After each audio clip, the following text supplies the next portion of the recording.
Caros irmãos e irmãs do Cristo Redentor, né? O meu cordial boa noite. Estamos aqui mais uma vez, com muito prazer, com muita alegria, para realizarmos esta atividade que não está podendo ser presencial. Utilizamos os recursos, né, que a vida nos proporciona, com o conhecimento, com a capacitação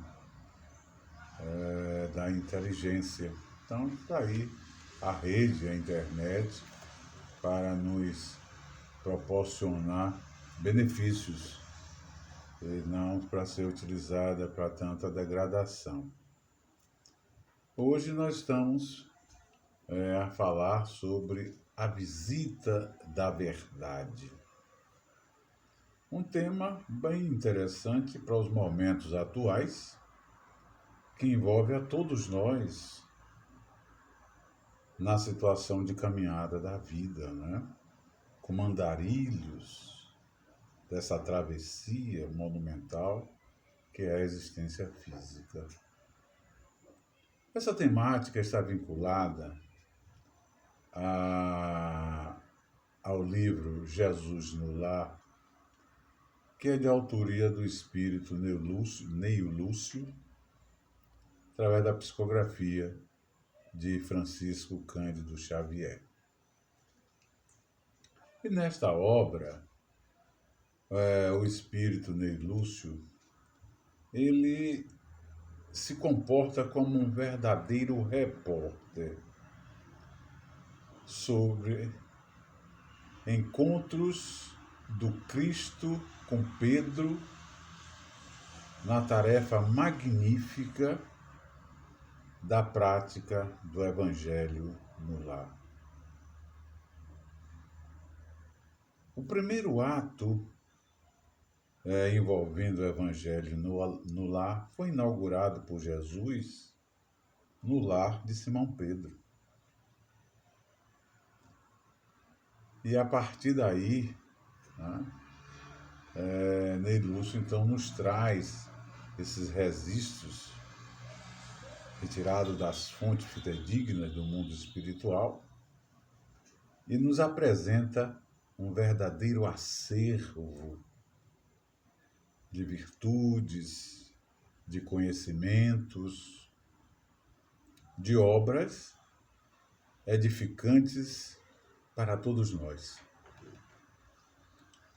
E um desses artigos, assim podemos dizer, um desses textos memoráveis, é exatamente esse que fala a visita da verdade. E como esta verdade, né, que em nossos meios, pelas nossas limitações, pelas nossas imperfeições, a verdade que é hoje verdade, amanhã deixa de ser. Porque nós não temos ainda a experiência mais alargada de conduzir os fatos como eles devem realmente serem conduzidos como fator de crescimento da própria criatura humana.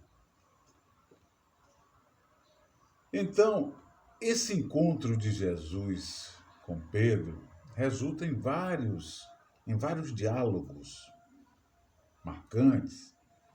E nós vamos ver neste, né, que se refere à visita da verdade, por que ganha esse título. E nos fala Ney Lúcio que certa feita Jesus disse o Mestre, que só a verdade fará livre o homem.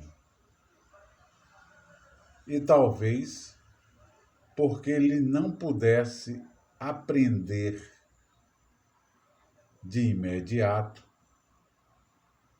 a vastíssima extensão da afirmativa, perguntou-lhe Pedro: no culto doméstico, o Senhor, que é a verdade? Olha a pergunta de Pedro. O Senhor, que é a verdade?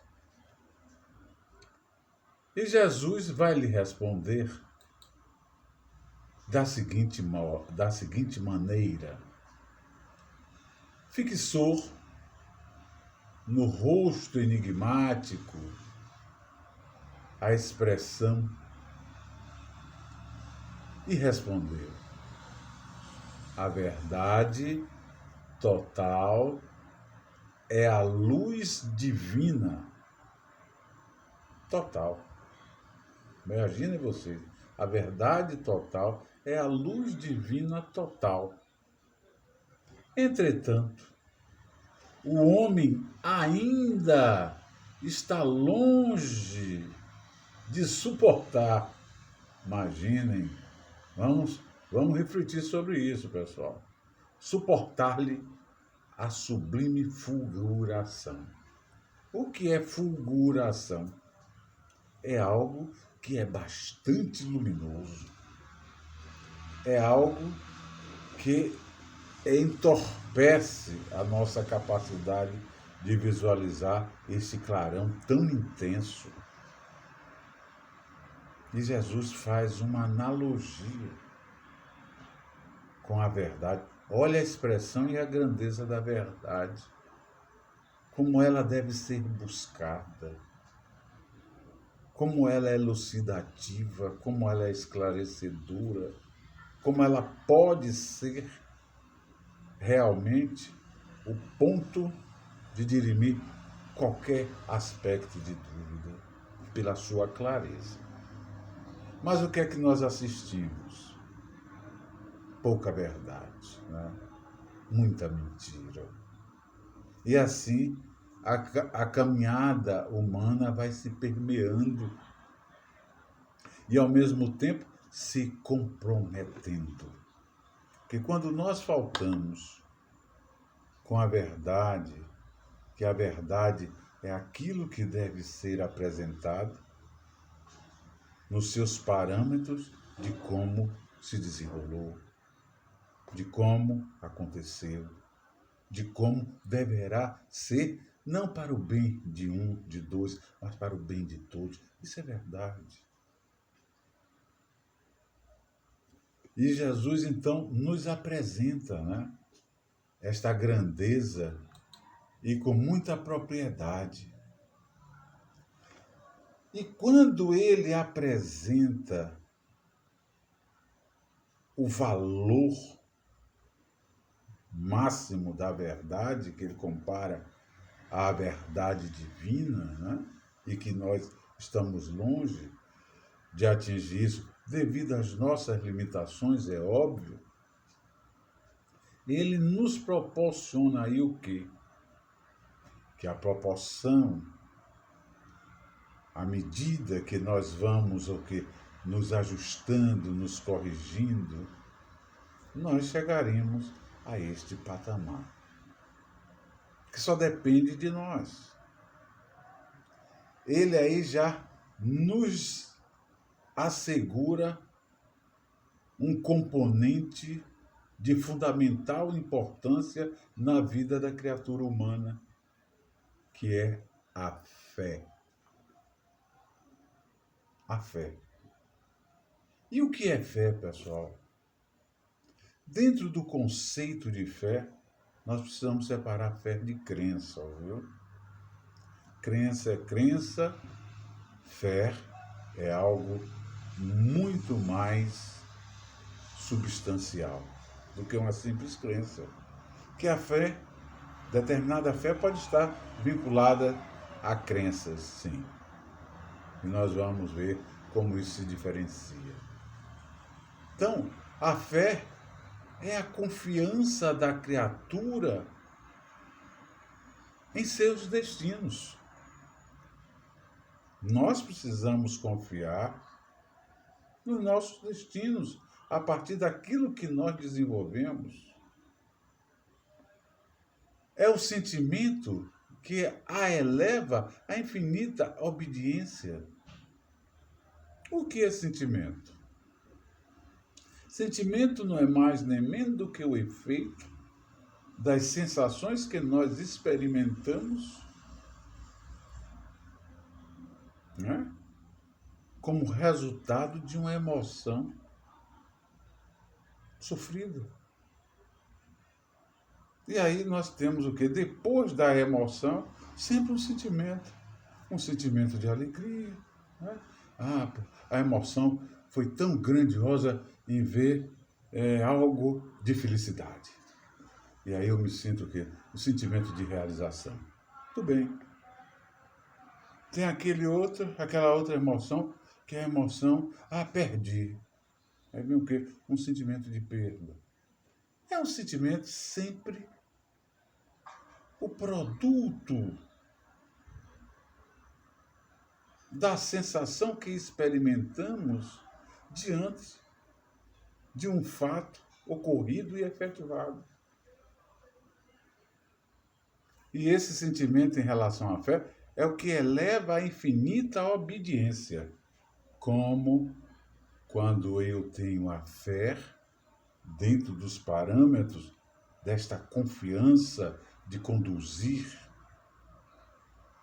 na busca mais próxima, sempre de um contexto verdadeiro, o meu sentimento vai ser o sentimento da satisfação, de progredir, de se elevar.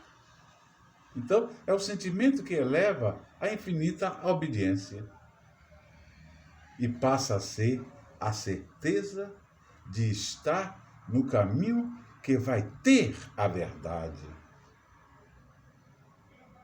Olha como isto é muito importante, principalmente nos dias de hoje, quando nós estamos vendo tanto sofrimento, tantas dúvidas, né, tanto receio, tantas quedas morais, emocionais, psíquicas. Por quê? Porque estamos faltando com a nossa verdade, entender as nossas realidades, viver de acordo com aquilo que nós podemos buscar com sustentabilidade, e não as fantasias, e não as atitudes fora das nossas realidades, que nos compromete, que nos vai alienar e até a uma escravidão mental vexatória. Então a fé, ela passa a ser este componente importantíssimo para que nós saibamos lidar com ela. E é onde nós precisamos, então, ver os aspectos da fé.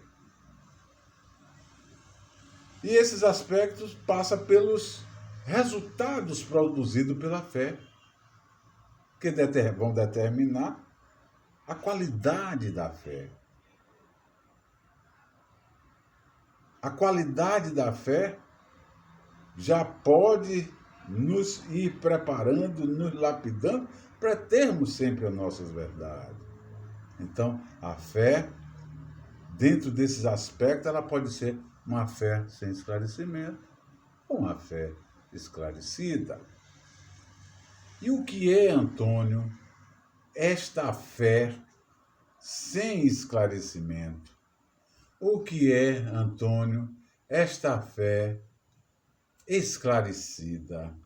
Aí é onde nós precisamos, né, ter a consciência do que nós buscamos.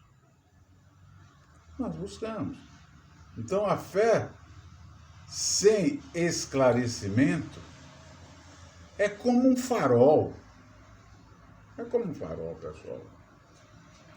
Um farol cujo vermelho, né, o clarão vermelho, não pode transpassar o nevoeiro. Então, vamos dizer assim, se tem um farol dentro de um nevoeiro e o feixe luminoso daquele farol não é próprio para nevoeiro, e aí ele vai ficar o quê? Ofuscado.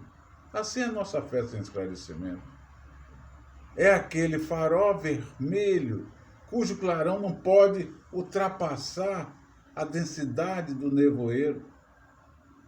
Significa dizer o quê? Que nevoeiro é este? Que farol é este? Nada examinado considera o verdadeiro como falso. Ou seja, o sujeito não examina, ouviu dizer, aceite porque é assim. E aí nós começamos o quê? A ser manipulados, a sermos usados, a colaborar para a disseminação daquilo que não é procedente. Como nós estamos vendo aí no meio social, não é? As falsas informações, as falsas conversas, a leviandade campeando. Então, aí está os nevoeiros. E as pessoas não param para refletir. Olha, este foco de luz não serve para o nevoeiro. Eu tenho que mudar. Eu tenho que buscar o meu foco. Eu tenho que buscar o instrumento adequado.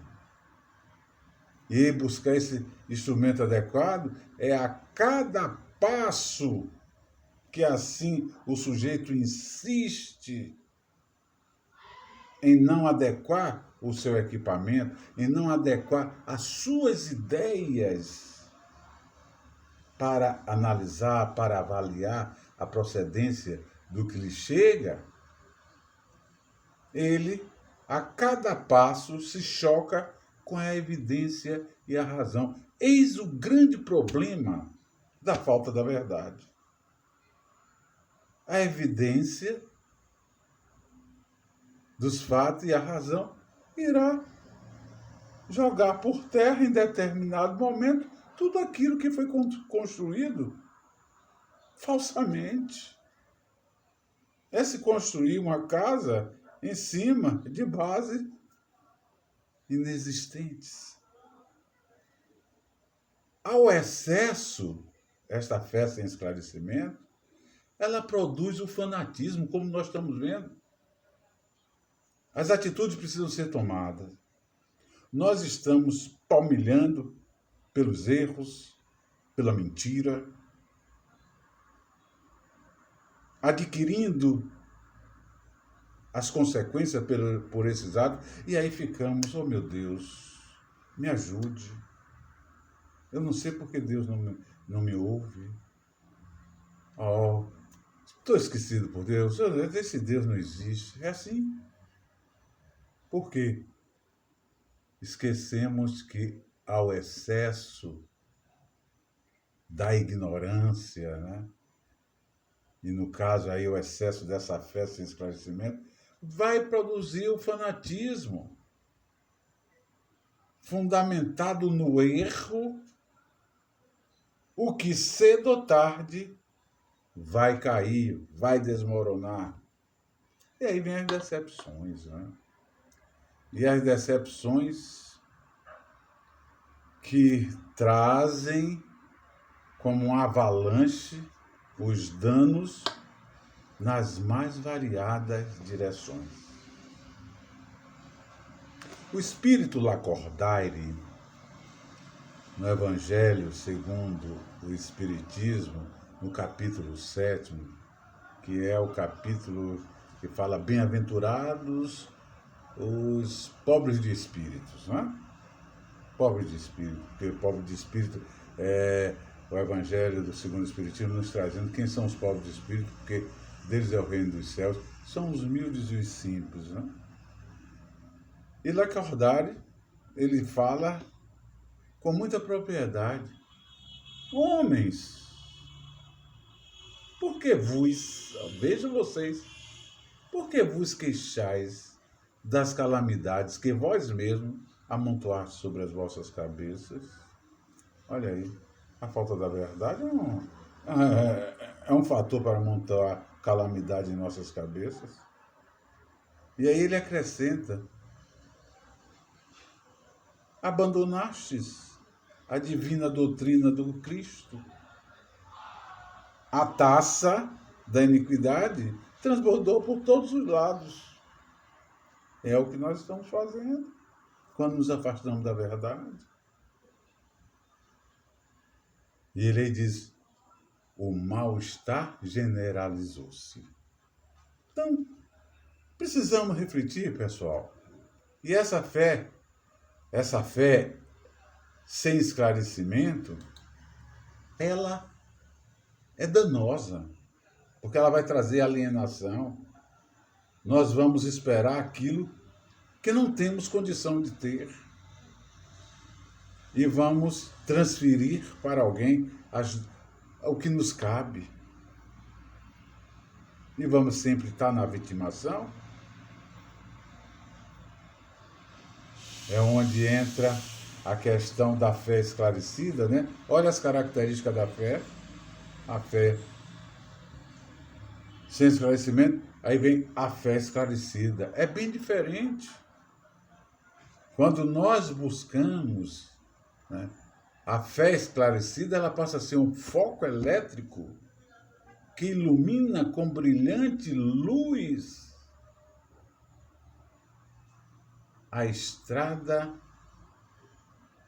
que percorremos, a estrada que vai nos conduzir vida fora.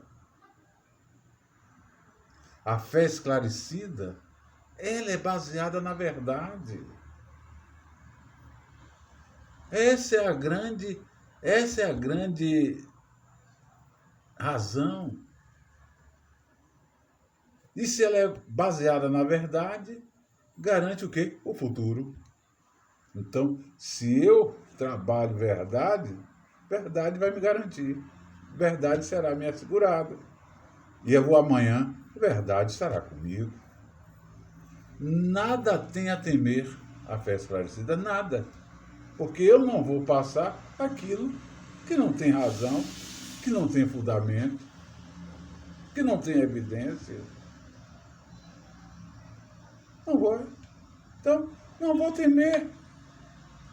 Não vou temer de nada. Não vou temer o progresso, porque o que hoje é verdade, amanhã será sempre verdade. Pode ter o quê? Alguns ajustes. Quer ver um exemplo? Quando a doutrina espírita nos chegou, os espíritos falaram para Kardec, que deram o conceito de matéria, que ainda não se conhecia o conceito quântico, mas sim aquele conceito da física mecanicista de Newton, e os espíritos já sinalizaram para o conceito quântico, quando apresentou que matéria era energia. Ninguém tinha essa ideia.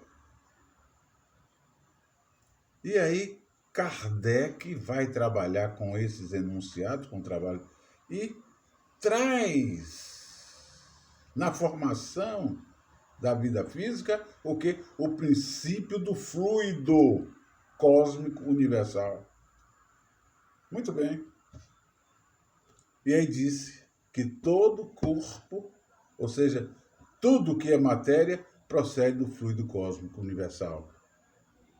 Isso em 1857, século XIX.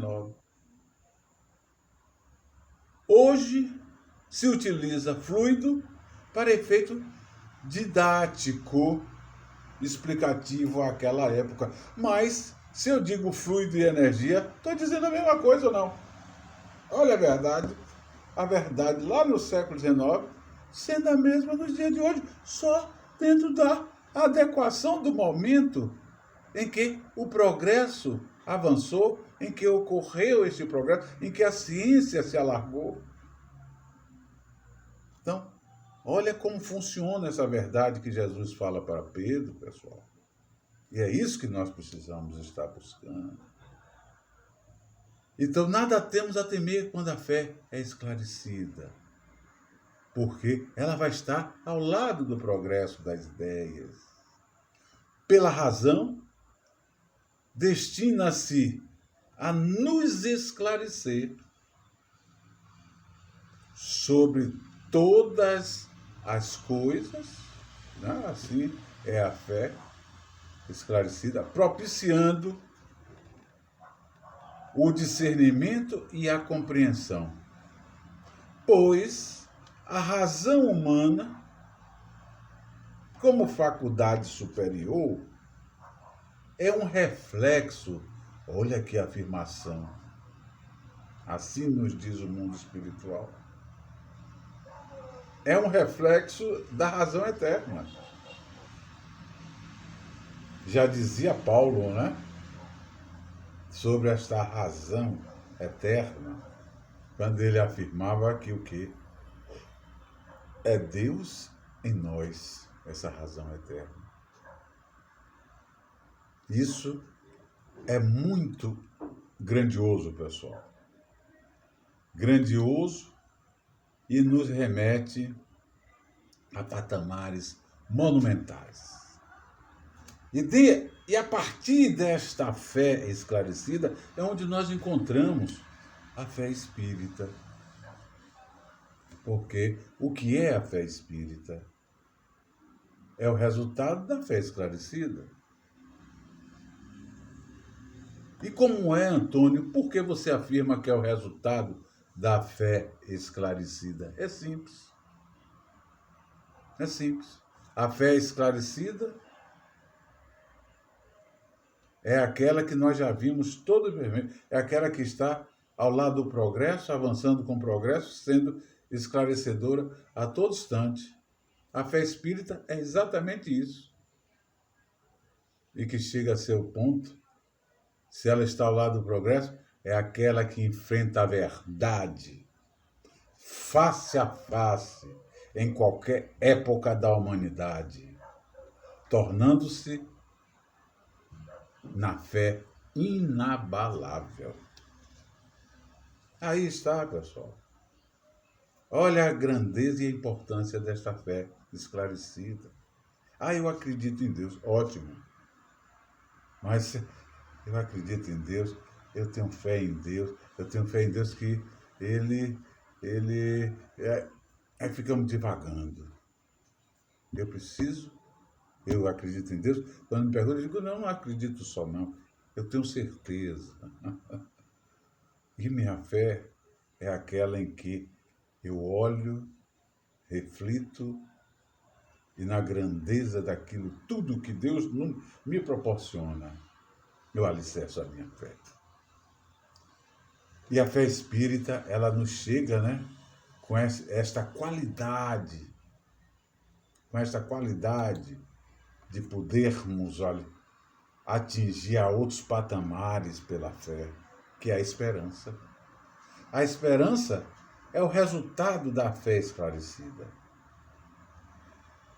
Sendo a fé esclarecida a que enfrenta a verdade face a face em qualquer época da humanidade, por isso que ela se torna esta fé inabalável. Se ela se torna nesta fé inabalável, suscita em nós confiança. E confiança de quê? De exercer a vida com grandeza, dentro do princípio da verdade.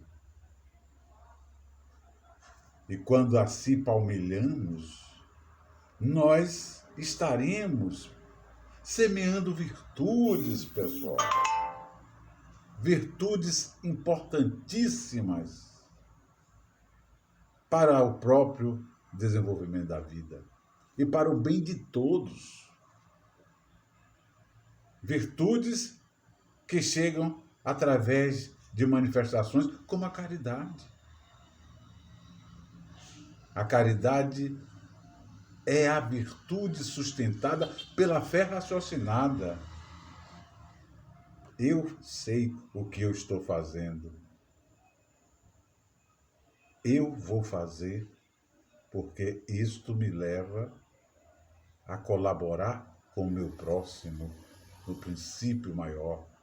Então, nos remete à caridade, que é a virtude sustentada pela fé raciocinada, né? Essa fé esclarecida, essa fé inabalável, que leva a criatura humana a combater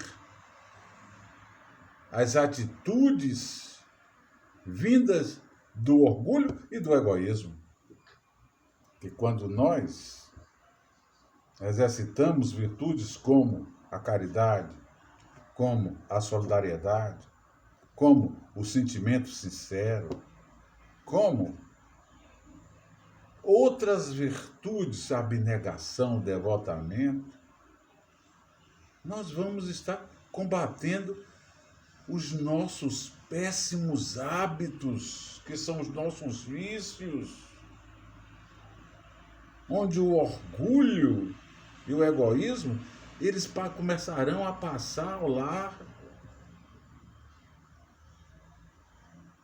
Caridade, pessoal, é a virtude hoje muito esquecida em nossos meios. E o orgulho é este terrível adversário da caridade. Pensem nisso. E, consequentemente, faz nos afastarmos da verdade que o Cristo tanto nos proporciona. Faz nos afastar desta grandeza que é a verdade, para que nós possamos, então, refletir esta grandeza no seu valor máximo.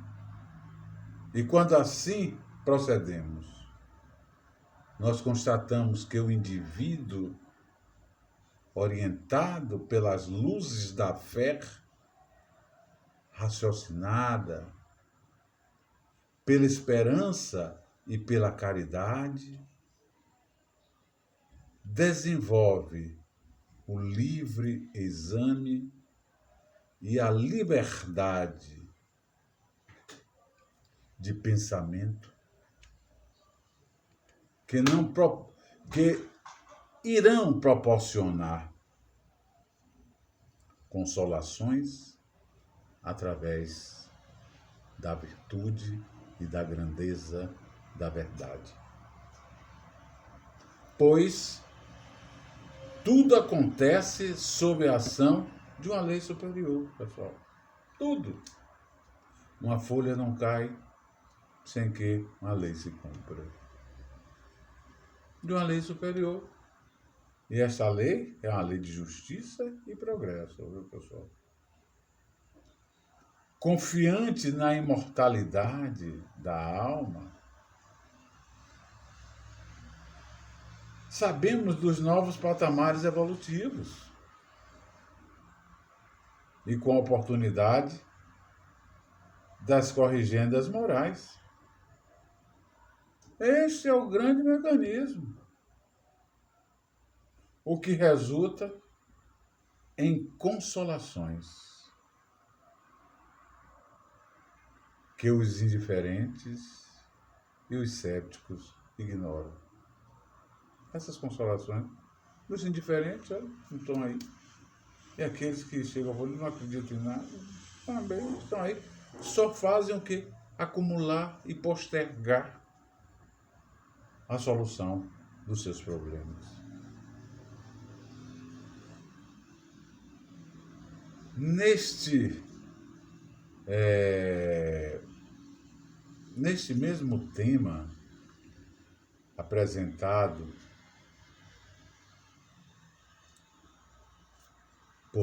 pelo espírito Ney Lúcio, dentro deste livro,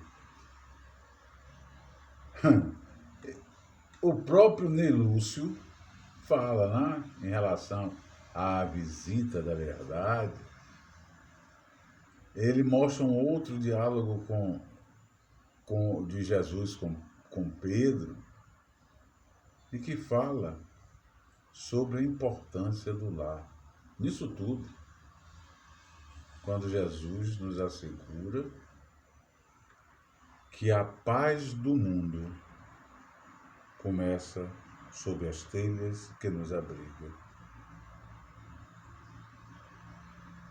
A paz no mundo começa no interior dos lares, e que nação alguma poderá ter harmonia, progresso e paz se as nossas resoluções entre quatro paredes não forem a resolução do entendimento, da verdade e da busca de Deus em nossas vidas. Está aí